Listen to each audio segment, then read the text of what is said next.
Number 6 weather team is coverage you can count on. Right now on News Channel 6 at 11, a new warning about health insurance rates in Georgia, why some worry a federal deadline could send them soaring. Also ahead, with these temperatures dropping, a look at what local groups are doing to keep people warm. And celebrating Veterans Day early, what one local town did to honor those who served, as your news starts now. Live from Television Park, this is WJBF News Channel 6 at 11. Well, good evening, everybody. I'm Brad Means. We do thank you for staying up late with us on this Monday. As coverage you can count on begins with concerns about health care. A Georgia group says lower-income families could face significant premium increases, and they say many middle-income Georgians who benefited from federal assistance could lose all support overnight. This week, Aiken Regional Medical Centers is going to break ground on its new emergency room. It'll be in the North Hills Shopping Center. That's on West Martintown Road in North Augusta.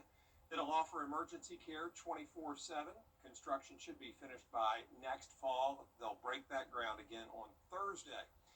Funding concerns continue in the town of Wagner, South Carolina, where the fire department is going to have an emergency meeting tomorrow to discuss what the chief calls an imminent threat to public health and safety. He says they're going to focus on the lack of funding from the town.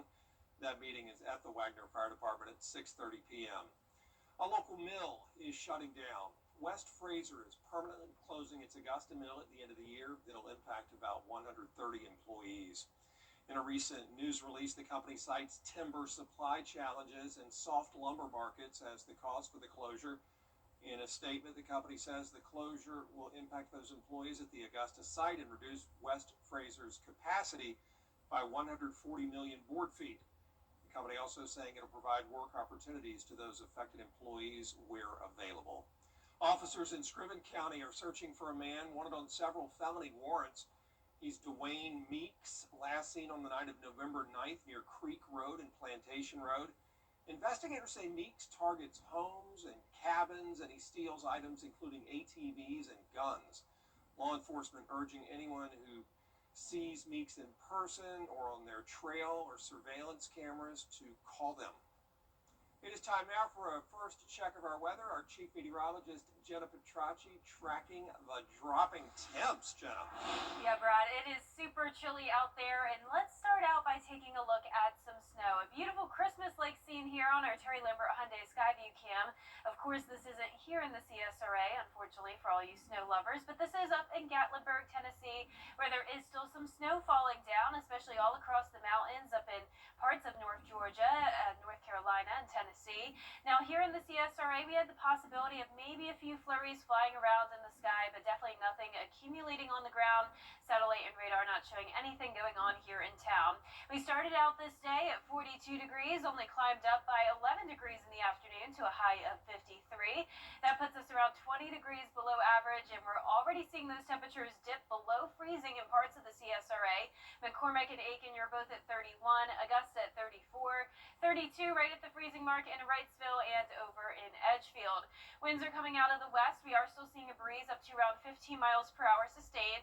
Those gusts up to around 25 to even 30 at the moment in Aiken, and that's making it feel even colder with the wind chill down to around 22 degrees in some spots. And tomorrow morning, our actual temperature is getting down to around 25. That makes us get pretty close to our record coldest low temperature set back in 1973 at 24 degrees, and we could even tie our record high. I'll have a look at those high temperatures coming up. Back to you, Brad. All right, thanks, Jenna. And with freeze warnings being issued for just about every county across the two-state, agencies are looking for ways to help our most vulnerable population. Nonprofits do have resources for the homeless and those struggling over the next few days when it's cold. The Salvation Army in Aiken County is almost full, but volunteers are still handing out meals Monday through Friday. They're also going to have a warming station for folks during the daytime. With the growing numbers, the Salvation Army says this time of year is very busy. They could use some help from the community. It is so important. We forget that this is our community. These are members of our community that are out right now in this weather. So it's going to take the community coming together to be able to help those that we help. The Garden City Gospel Mission is also full every night, but they are going to open their lobby from 7 a.m. to 3 p.m. to let people have a place to keep warm, as a lot of people are trying to make it through this cold snap. But be careful when you're warming up your home. It could lead to a dangerous, maybe even deadly situation. We don't want that. Cooking fires and electrical blazes, big problems in the winter. Space heaters can be hazardous. Don't put them on the rug or carpet unless the directions say otherwise. Using portable electric heaters instead of their central air. But the problem is they'll run it with an extension cord. Extension cords are not permanent wiring. If you've got a portable electric heater, it needs to be plugged directly into an outlet, not down through an extension cord. Bringing in fuel-powered heaters like kerosene heaters, make sure you fuel those on the outside of your home and you clean it off before you bring it in. And definitely gasoline does not go into a kerosene heater. That's going to be a very explosive, dangerous situation. Also, don't use your oven for anything but cooking. Gas coming out of it can produce carbon monoxide, which could be deadly. The Governor's Office of Highway Safety working to keep you safe on Georgia roads during the holidays. That means more officers out there. They're going to do the Click It or Ticket campaign to make sure everybody's buckled up. And they'll be looking for speeders and distracted drivers. The safety bus, by the way, is going to make a stop in Augusta on Wednesday. Tomorrow, government offices will be closed as many events happen for Veterans Day. One of those, Augusta's annual Veterans Day, early this morning especially. And it's a cold and windy night with a freeze warning in effect. That's why we have a Viper 6 alert day due to temperatures falling into the low to mid-20s. But a big warm-up is on the way. I'll have your full Viper 6 forecast right after this break. It's time to go see my good pal. The Coffee Club on News Channel 6, sponsored by Honda Cars of Aiken. Now, your most accurate forecast with WJBF Live Viper 6. Welcome back. You're taking a look at our Terry Lambert Hyundai Skyview cam over in Emmanuel County. A bit of a breeze still, but it's a clear and dry night and a cold one, sitting at 34 degrees, just a hair above freezing, with a west-northwest wind coming in at 14 miles per hour. Very low dew points in the teens, and of course very low temperatures as well. A lot of us now below freezing, and that includes Washington, Crawfordville, and over in Aiken and McCormick.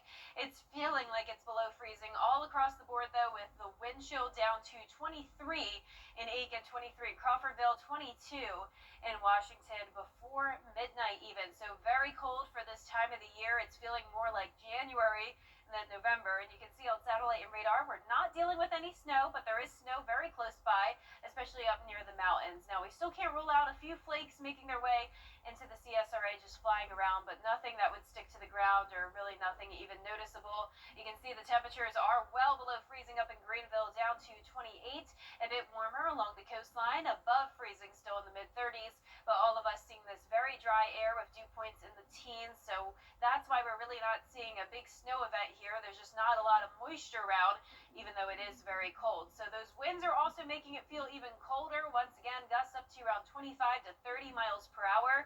We do have that lake wind advisory in effect now until 4 a.m. That was for those gusts up to 35. Now the winds are a little bit lighter, but still definitely breezy out there, and temperatures are expected to fall as low as 23 degrees by tomorrow morning, with a freeze warning in effect pretty much everywhere. Even these counties here in blue pretty much telling you the same thing. It's very important to protect the 4 P's tonight. Bring pets inside if you haven't already, and I hope you have already brought in the plants or covering them outside if possible. Now, those temperatures tonight are going to be pretty consistent everywhere, so it's not just our northern counties dealing with this extreme cold. It's even down towards the south, with temperatures pretty much ranging from around 23 degrees to 26 degrees tonight. And the winds are going to continue to settle down overnight, more so below 20 mile per hour wind gusts, but even a 15 mile per hour wind gust is going to make it feel a few degrees colder than the actual air temperature. Now, as we go throughout the day on Tuesday, still pretty breezy, gusts up to around 15 to 20 miles per hour. And you can see as we get to around 10 o'clock in the morning, we will be above freezing, but still feeling like the freezing mark thanks to those west winds. High temperatures tomorrow, not warming up a whole lot. It will be similar to today, with upper 40s to low 50s, putting us around 20 degrees below average. And I am expecting us to tie our record high of 50 set back in 1968, but I wouldn't even rule out the possibility of us maybe only staying in the upper 40s.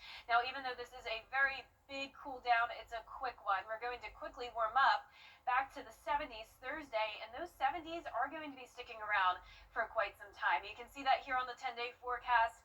The Viper 6 alert day is just for tomorrow. We We will still be at the freezing mark on Wednesday morning, but definitely a little bit warmer, and then you can see those high temperatures getting back into the 70s quickly. It's going to be a beautiful and warm weekend with some slight rain chances next week. All right, Jenna, thanks a lot. Up next, it is day 41 of this shutdown, and several steps still have to happen before the government can reopen. We'll take a look for you. But first, the winning numbers for tonight's South Carolina Lottery Pick 3, 987, Pick 4 night, 4915. The fireball was 8. And the Powerball numbers that we couldn't show you because of the game, 58, 28, 44, 48, and 6. The Powerball was 23, the multiplier, 2.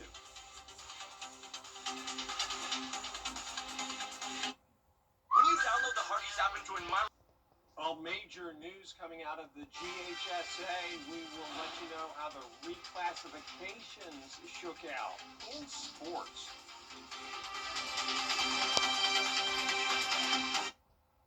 Augusta, you can't... Closed captioning on News Channel 6 is sponsored by Hearing Associates of South Carolina. Weather headlines on News Channel 6 brought to you by Southpaw Roofing. Now, WJBF sports coverage you can count on. Hey, my sports fans, listen, it's cold outside. Some parts of our area even seeing some snow. And no, I promise you I'm not doing my best meteorologist impersonation. I'm simply just a sports guy telling you it is a time of season that you all enjoy. Football playoff season, as in high school football playoff season. Last week, we whet our gridiron appetites on the South Carolina side, as well as some GIAA private school playoffs. Now it's time for the GHSA to have its say. Georgia kicks off its second season this week with 16 GHSA teams making ready for first round action. One of those is Aquinas. They'll host Darlington Friday at 7:30 p.m. And Coach James Leonard's chomping at the bit to get back to action, to the point where he's almost upset that he had a bye week before postseason began. I hate it. I hate sitting still this late in the year. I'm not a big fan of the bye week. I don't like sitting around too long. But I guess if there's a flip side of that, this will be the first time we've seen an offense that runs what they do. So it's giving Coach Beal all that extra time to get ready. The Darlington's wing tee, we're not really used to that. So this week will be good for us to kind of focus on wing tee and figure out what they like to do, and just help us, just an extra week of preparation. Option offense is always tough. We'll see if the prep pays off. Kickoff Friday, 7:30 p.m. All right, again, Aquinas not the only GHSA squad in action this week. As I said, some other notable GHSA playoff matchups include Long County at Westside. Patriots trying to bounce back from last week's West Lawrence loss. Defending 2A runner-up Burke County welcomes Sonoraville. Thomas Thompson at home against Jackson. And Lincoln County putting their undefeated record on the line against Randolph Clay. Look for a full list of this week's playoff matchups, including those on the South Carolina side and our private schools. It's already online, WJBF.com. Now let's stay put on the GHSA tip, because several CSRA schools went before the GHSA reclassification committee today to appeal their proposed classification. I'm going to tell you the long and short of it. We've got more to tell you online, but Richmond Academy's appeal to stay in Class 3A, it was denied, which means they'll bump up to 5A next year. Cross Creek staying in 3A along with Washington County because their appeal was denied. They wanted to stay in 1A. They'll bump up to 3. Evans' appeal to shift downward from 6A to 5A was approved, as well as Lakeside's appeal to move from a proposed 7A placement into 6A. They'll be in 6A with Grovetown and Greenbrier. Now, believe it or not, this is more than just schools not wanting to play against bigger competition. I'm hearing that a lot. I'm talking with some athletic directors in the area, and like I said, go to WJBF.com to read more about what they had to say about why they even appealed. So let's tell you one more thing before I let you go.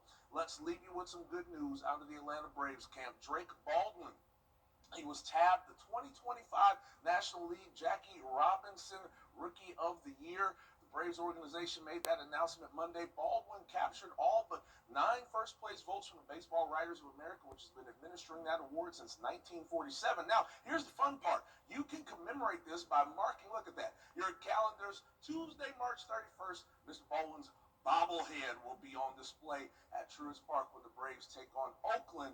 And tickets go on sale for that, Brad, on Friday, man. All right, in so November. let's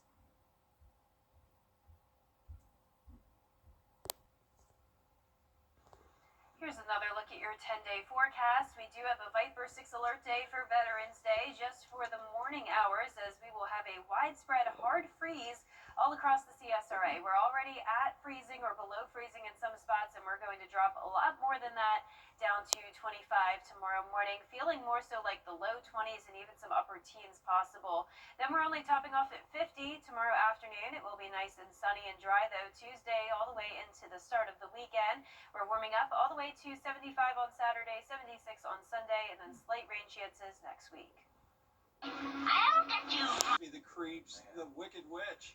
And how about that iconic black hat? Margaret Hamilton, the actress, wore that as she played the bad gal in that famous movie. They're going to sell that hat at auction. Also, ruby slippers are on the block, signed books, and Toto's paw prints. Heritage Auctions is doing it. They say it's a chance to really own a piece of Hollywood history. No yellow brick road required. Last year, they sold a different pair of ruby slippers for $28 million. Wow. It's going to be big. And that is our report for now. Thanks for watching. We'll see you again tomorrow.